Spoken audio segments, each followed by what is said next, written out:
Have you ever wondered why some people keep moving forward while you feel stuck, even though you're working just as hard?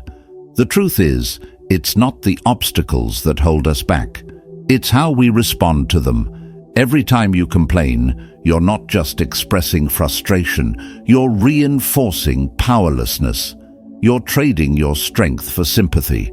And over time, that quiet habit becomes a mindset, one that keeps you stagnant while life moves on. This video isn't here to motivate you, it's here to wake you up. We'll explore why complaining distorts your perception, how it conditions your brain for weakness, and how to shift from blame to personal command, not through hype, through clarity, through action, through ancient wisdom sharpened for modern life.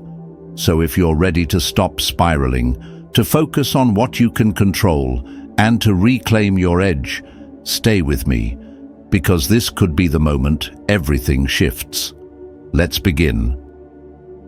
Number 1. Complaining is not a strategy. Let's be honest, complaining doesn't fix your life.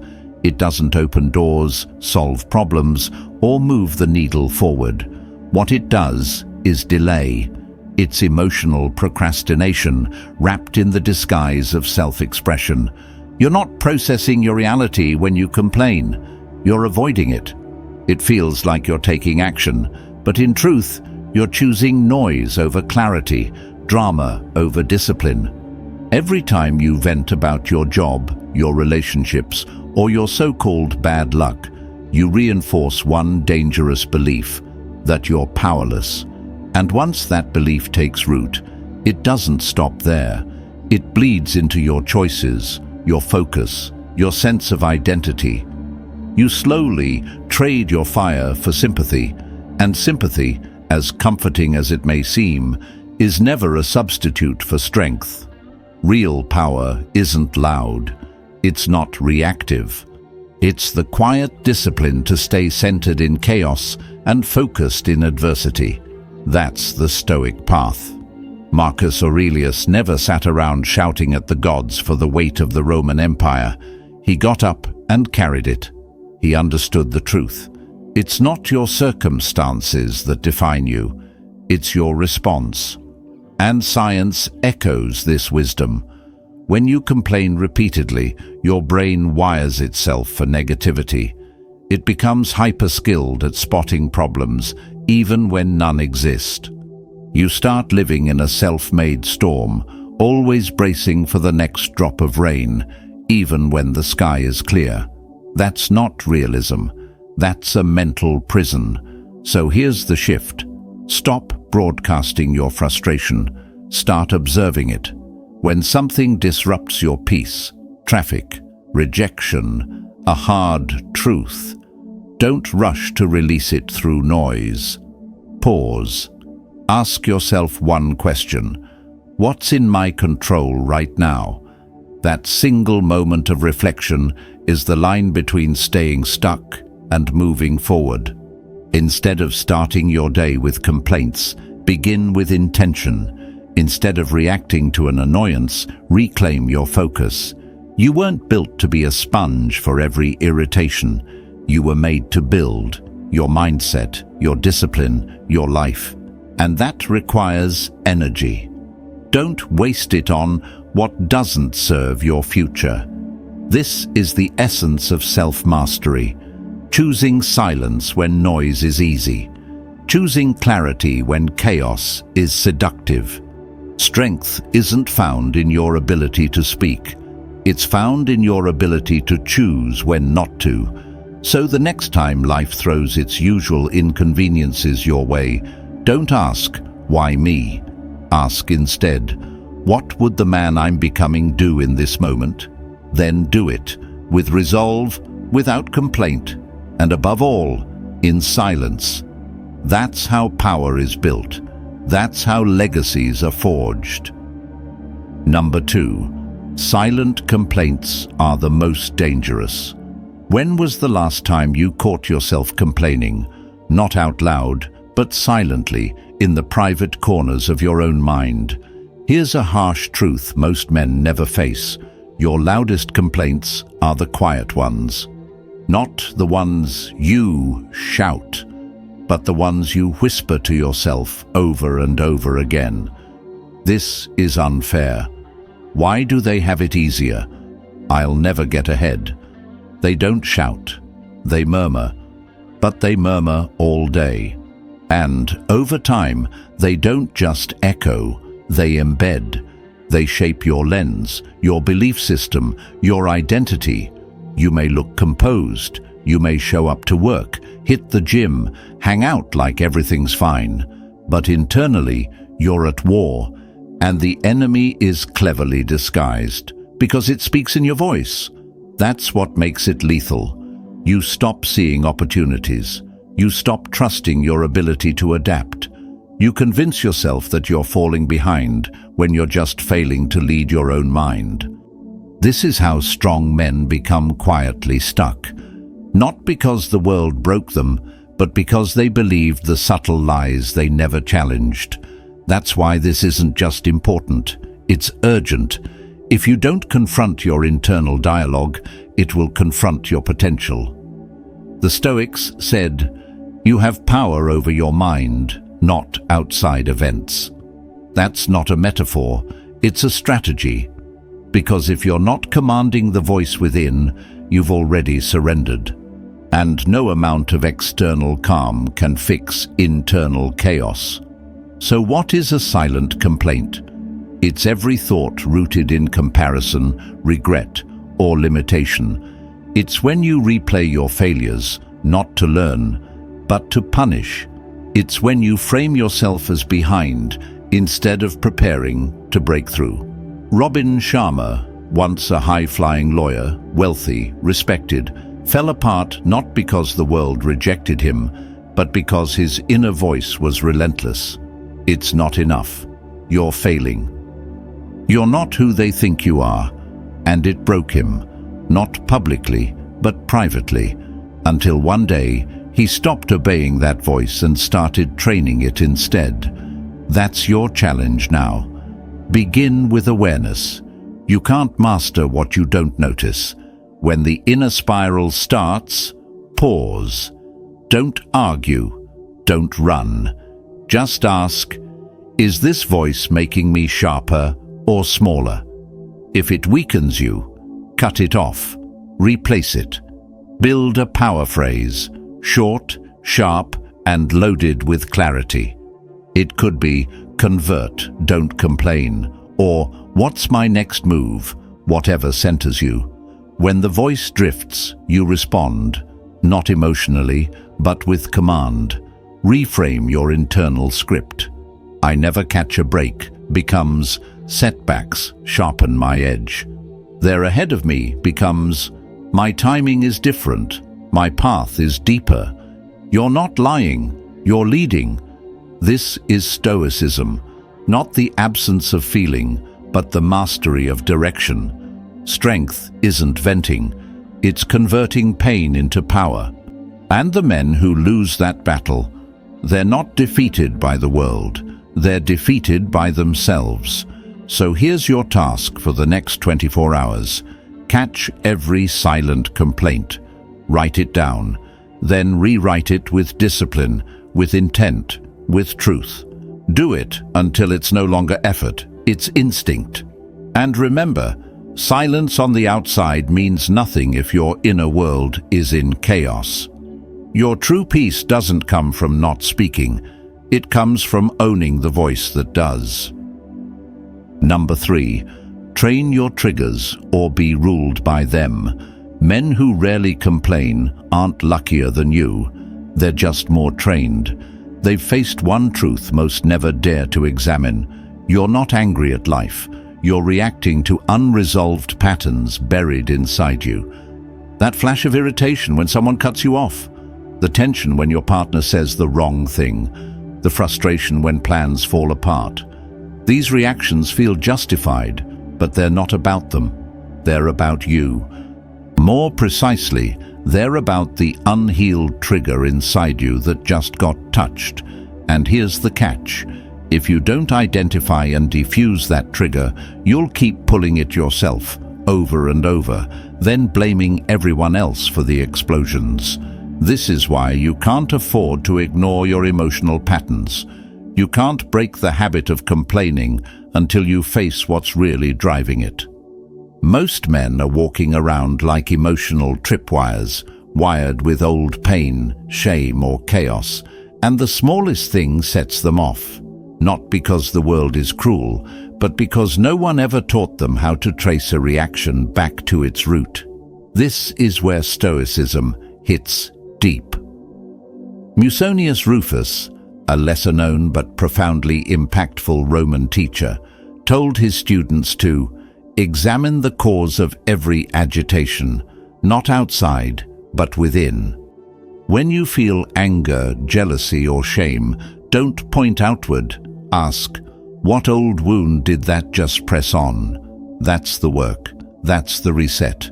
And this isn't just ancient wisdom. Dr. Gabor Mate, one of the world's foremost voices on trauma and addiction, says the same thing. Every destructive behavior is a response to pain. Your trigger isn't a flaw, it's a message. But if you ignore the message and choose to vent instead, you're not healing, you're escaping. So let's get brutally honest. Maybe you're not upset because your boss criticized you. You're upset because you crave recognition and never learned how to give it to yourself. Maybe it's not the cancellation that broke you.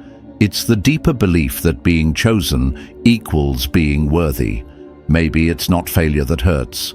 It's the story that failure makes you less. That's why discipline alone doesn't work. You can't beat a trigger into submission. That's not power, it's avoidance.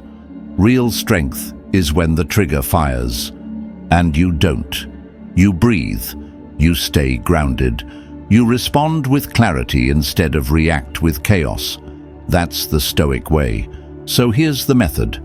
First, observe the pattern. Pick one recurring complaint. When does it show up? What does it feel like? Second, name the emotion behind it. Not just annoyed, but rejected, unsafe, forgotten. Precision breeds clarity. Third, trace it. Ask, where have I felt this before? Go back. Uncover the story. Fourth, install a pattern interrupt. A phrase, a breath, a grounding move, something that signals, we don't spiral here anymore. It won't look impressive, but it will make you unshakable. Because when you master your triggers, you stop being ruled by them. And when you stop being ruled by them, you don't need to complain anymore. You simply act. The man who controls his reactions controls his life. And that's the kind of power no one can give you. You earn it within. Number 4, break the pattern. Take control. You don't need more motivation. You need a system, a strategy to catch yourself right before the spiral begins. Because the truth is, most men don't fall apart from a lack of strength. They fall because no one ever taught them how to pause. Real strength isn't forged in moments of calm. It's revealed in chaos, when your emotions surge, your body tenses, your mind screams, and you choose to breathe instead of break. That's the threshold where boys react and men respond. Let's be brutally honest. When has losing your temper ever solved anything? When has snapping, venting, slamming doors, or sulking in silence ever brought real progress? You already know the answer, but you keep falling into the same loop. Why? Because you haven't trained an exit. You don't have a pattern interrupt. A pattern interrupt is not philosophy, it's battlefield psychology. It's a tactical move to stop your emotional autopilot from running the same destructive script. Marcus Aurelius, emperor and Stoic, wrote his meditations not to be poetic, but to stay alive in a world of pressure, betrayal, and war. Stop, observe, return to reason, he wrote. That wasn't art, it was armor. So how do you build yours? Step 1. Recognize the loop. Every man has a trigger: traffic, criticism, being ignored. You feel it rising. You know the script: emotion, reaction, regret. Until you interrupt it, you'll keep living the same scene with different actors. Step 2. Develop your command phrase: short, sharp, and personal. Something that snaps you into the now. Maybe it's "calm is my weapon," or "we don't repeat the old story." It doesn't need to sound profound. It needs to work. You say it, and the spiral breaks. Next, move. Physiology drives psychology. Stand up, stretch, change rooms, splash cold water on your face. This isn't a feel-good hack. It's a chemical reset. You're breaking the emotional momentum before it hijacks your day. And then, breathe. Not for relaxation, for dominion. Inhale for 4. Hold for 4. Exhale for 4. It calms the storm. It restores agency. Because if you don't own your breath, you don't own your voice or your decisions. Over time, these interruptions become instinct. Like muscle memory, repetition rewires the brain. That's what real mental training looks like. Not suppressing emotion, not exploding, but deliberately choosing your next move again and again until that's who you are. Yes, you'll mess up. That's part of it. But every time you catch the pattern, pause, and choose a better response, you break a piece of the old identity. You weaken the grip of chaos, and you show your mind, "I'm in charge now." Imagine facing disrespect and not flinching. Imagine rejection without spiraling. Imagine bad news, long days, and pressure, and you stay centered. That's what a pattern interrupt builds. Calm under fire, clarity in the storm. Because in the end, the man who controls the pause controls the outcome. Number 5. Your energy speaks before you do. Negativity doesn't need a microphone. It only needs a moment. A sigh, a glance, a sarcastic jab slipped into conversation. That's all it takes. Energy spreads faster than logic, and in a world already saturated with tension, even one man's unresolved bitterness can alter the entire emotional climate of a room. Environments don't collapse through explosions. They erode, quietly, one grimace at a time, one dismissive tone, one passive-aggressive complaint. And what dies first isn't productivity, it's trust. But here's the truth most men miss. You don't have to raise your voice to create impact. You don't need to out-talk others to lead. The men who truly shape the room are the ones who bring grounded presence. They don't mirror the chaos, they dissolve it. Their strength isn't in reaction, it's in restraint. They don't compete for attention, they set the tone. You feel it immediately when a man like that walks in. He doesn't need to explain himself. His energy does it for him. He's centered, composed, clear. He doesn't flinch when tension rises. He doesn't indulge in gossip or perform outrage. His silence is sharper than most people's noise. Not because life is easy for him, but because he refuses to let the noise of the world hijack his internal rhythm. That's not luck. That's not personality. That's trained discipline. Most men who complain think they're venting, that they're just being real. But what they're actually doing is leaking instability, contaminating their environment with the emotional residue they refuse to process. And the people around them, they feel it, and they adjust accordingly. This is why many talented, capable men never become leaders. Not because they lack skill, but because they carry the weight of someone perpetually under siege. They enter meetings already defeated, projecting pressure instead of purpose. They drain the room instead of grounding it. And people may nod in agreement, but inside, they're stepping back. Slowly, silently. Seneca said it best. The wise man looks for solutions. The fool looks for someone to blame. That's not just a line from antiquity, it's a mirror. Because if your energy is more about complaints than clarity, if you're louder about problems than progress, you're not leading. You're making noise, and noise doesn't earn respect. Responsibility does. So bring it closer to home. Picture yourself at work. There's always that one guy who finds something to grumble about. The schedule, the clients, the management. At first it's brushed off, but over time it wears thin. His voice loses weight. He's not the man people turn to. He's the one they tolerate. Because he's shown that his emotions lead him, not the mission. Now imagine coming home after a long day. You're exhausted. Your patience is low.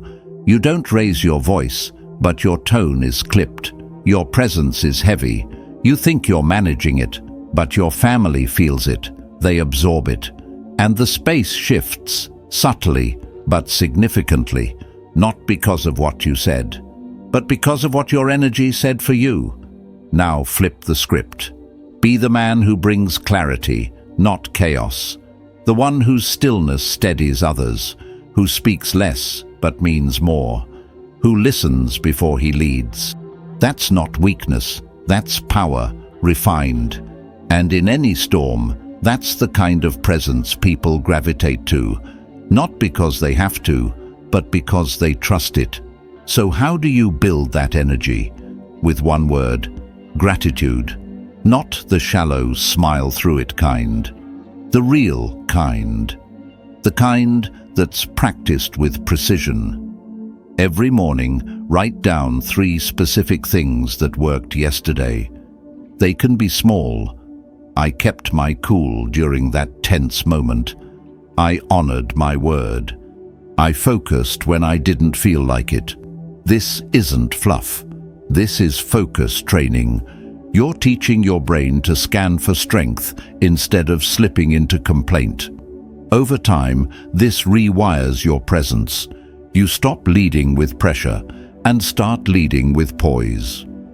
People feel safer around you, clearer around you, stronger beside you. So ask yourself, honestly, what does my energy do to others? Do I lift the room or weigh it down? Do I create momentum or stall it? Because your presence has a cost. Every day, someone is either paying for your negativity or gaining from your strength. And that, my friend, is a choice you make, moment by moment. Number 6, pursue purpose, not just progress. A man chasing an empty goal is one obstacle away from quitting. That's why so many begin with fire but end in frustration. They want more money, a better body, a stronger life. But when asked why, they hesitate. Their goal sounds impressive, but it's hollow. And when the path gets difficult, as it always does, they crumble, not because they lack drive, but because they lack direction. Effort isn't the problem, meaning is. Without purpose, progress becomes pressure. You wake up and move, but you don't know where you're headed. You grind, but there's no fuel. And eventually, even the strongest willpower burns out, because willpower was never meant to replace clarity. The Stoics understood this deeply. Epictetus wrote, "It is not toil that breaks a man, but aimlessness. The body can endure much, but the mind falters when it no longer knows why it endures." It's not the challenge that defeats you, it's forgetting what the challenge is for. Without a clear why, every delay feels like failure. Every setback feels personal. You blame the economy, your upbringing, the algorithm, anything but the real issue. You haven't defined what truly matters. But when your goal is rooted in meaning, something aligned with your values, everything shifts. You don't just move, you advance, you rise with direction. Obstacles don't knock you off course, they refine your path. You stop asking, "Why is this so hard?" and start asking, "What is this teaching me?" So ask yourself now, what are your top 3 goals? Then go deeper. Why do they matter? Strip away the ego, the guilt, the need to prove something. Don't write, "I want a six-pack." Write, "I want to respect my body the same way I honor my word." Don't write, "I want more money." Write, "I want to build freedom and dignity for my family." When your reason makes you feel something, you've found it. Now, every Sunday, check in. What did I build this week? What did I avoid? What frustrated me, and why? That's not busy work. That's self-leadership. Because the man who moves with purpose doesn't just work harder, he works wiser. He doesn't collapse when it's hard. He becomes sharper, clearer, quieter, focused. He stops chasing applause and starts walking in alignment. And that's when the complaints end and real power begins. Number 7. Gratitude is a weapon, not a mood.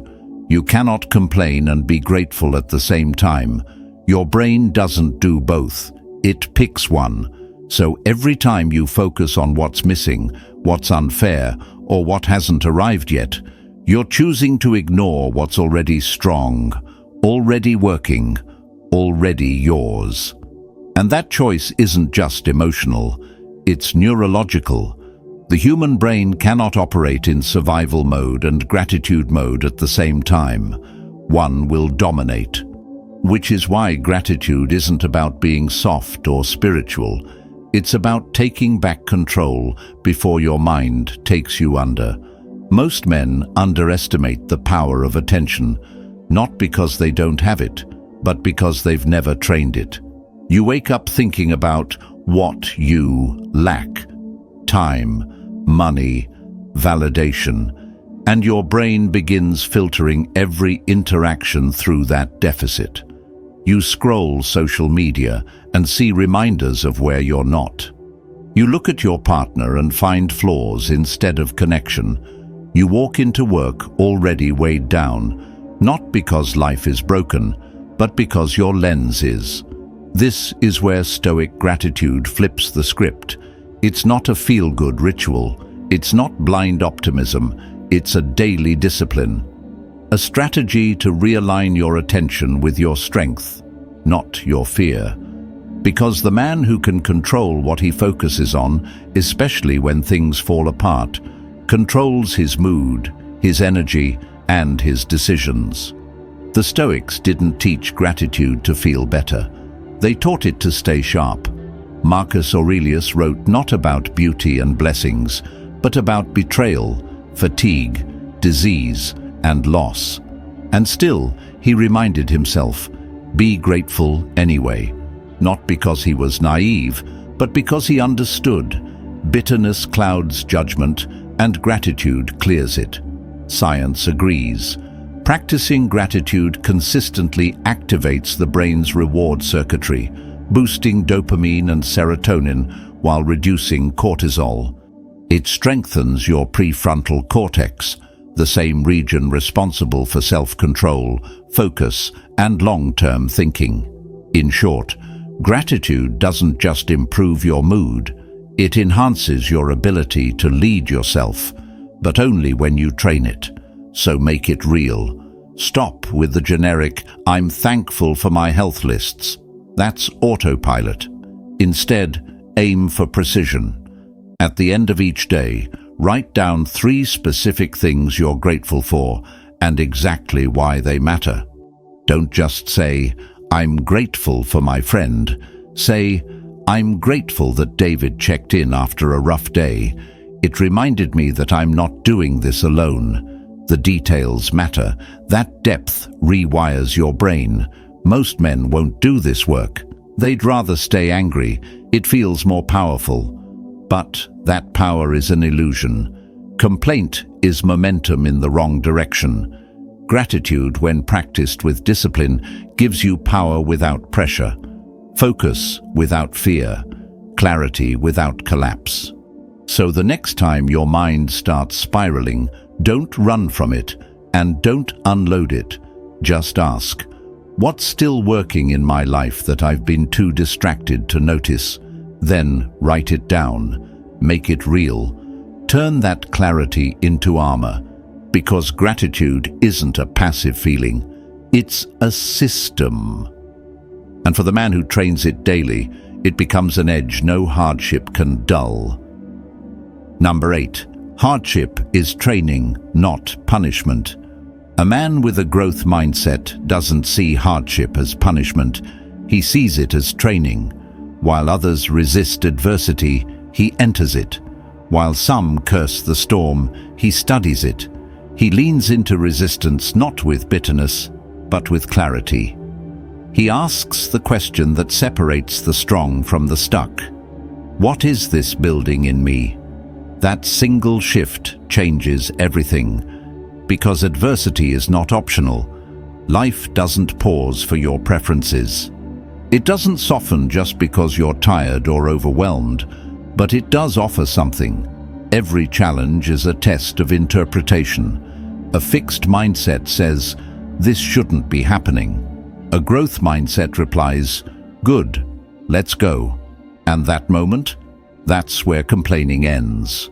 Stoicism teaches us that the obstacle is not the enemy, it's the way forward. Marcus Aurelius didn't romanticize struggle, he weaponized it. The impediment to action advances action. What stands in the way becomes the way. He didn't write that as poetry. He wrote it while leading an empire under siege, while burying children, while watching those closest to him betray his trust.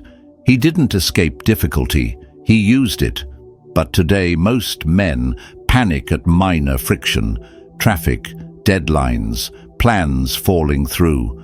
Not because they're inherently weak, but because they've never trained the mind to frame adversity as fuel. They've been conditioned to expect comfort, and when comfort breaks, so do they. Here's the truth. Real men don't expect ease. They expect adaptation. When the plan collapses, they don't collapse with it. They pivot, they sharpen, they evolve. Because they know, if you're not being stretched, you're not being shaped. Let's get tactical. When life hits, whether it's a rejection, a failure, or a moment of emotional collapse, don't react blindly. Pause. Ask 3 questions. 1. What is this trying to teach me? 2. What's still in my control? 3. What small step forward can I take right now? That's your mental framework. Reframe, respond, reflect. Stay in motion, but stay centered. Let emotion inform you, not control you. Look at the men you admire, athletes, entrepreneurs, warriors, leaders. What do they all have in common? Difficulty introduced, mindset tested, strength revealed. Jocko Willink, former Navy SEAL and master of discipline, is known for turning every setback into opportunity. Missed a flight? Good. More time to plan. Lost a deal? Good. Room to improve. Relationship ended? Good. Space to grow. That's not delusion. That's mental discipline. So, if you want to stop complaining, start with this. Stop expecting life to make sense before you act. Accept that the path is hard and embrace it. The pressure you feel, that's the process shaping you. The delay you hate, that's the lesson revealing itself. And when life punches you, don't flinch, don't collapse, don't rage. Do what warriors do, get still, get clear, and move with fire, with purpose, with calm, because you weren't built for ease. You were built to endure, to adapt, to lead. You saw pain as a path, delay as direction, challenge as the forge. Now you don't complain, you convert. Drop a comment. No excuses if you're choosing growth over blame. And if this spoke to something in you, subscribe, not for hype, but for the next step. Because your journey's just getting started.